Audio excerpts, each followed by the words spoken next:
Hello, what are you doing here? Well, I'm putting tape on the mast because there is a lot of sand going in here, and yesterday people had a lot of problems to get the mast apart.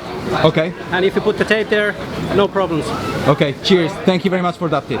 Today we are going to talk about downhole pressure, how to set your sails for those conditions. Let's get on to the downhole first. So,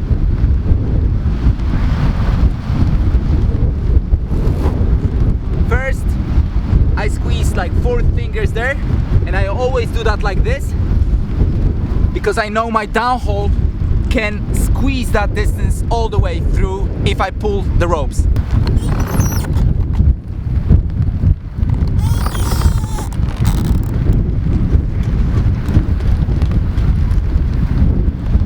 So this is a lot, and how I can compare one sail to the other is by looking at this panel here and seeing where it starts to lay off. This is the point, right?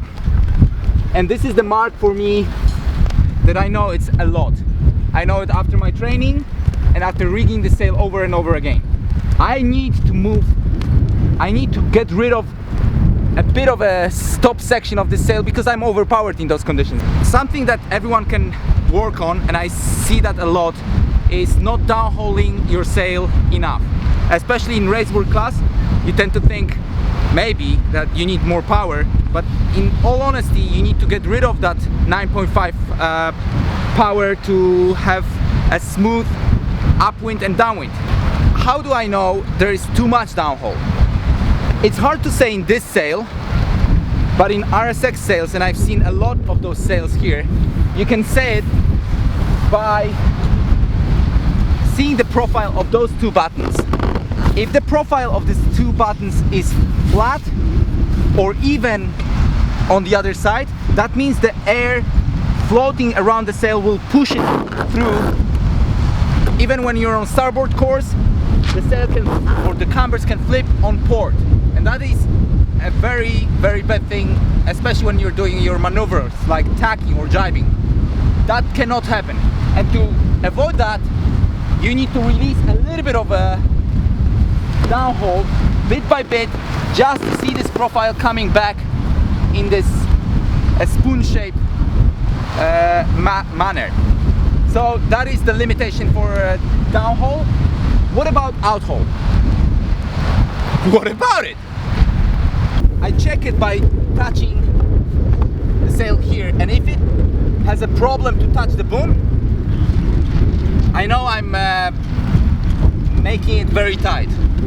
And tight for today is good just because it gives comfort, and it allows me to maintain my form throughout even 25 knots, up to 25 knots with this wave. So this is good enough. If the profile is too flat, it feels wiggly, and it needs to have a little bit of a profile to pull in one direction, not in both directions at the same time. Okay, so those 2 buttons, the 2 bottom buttons, need to have some pressure, just because I don't want this wind to push the sail on the other side. They have to have the shape, the bottom shape, that pulls me forward. But with those 5 buttons, you really want to achieve the opposite from the bottom part. You want to decrease the power that's generated from the top of the sail. That is why you want to decrease the pressure in the buttons, so you can see some creases and they do not hold the shape of the spoon.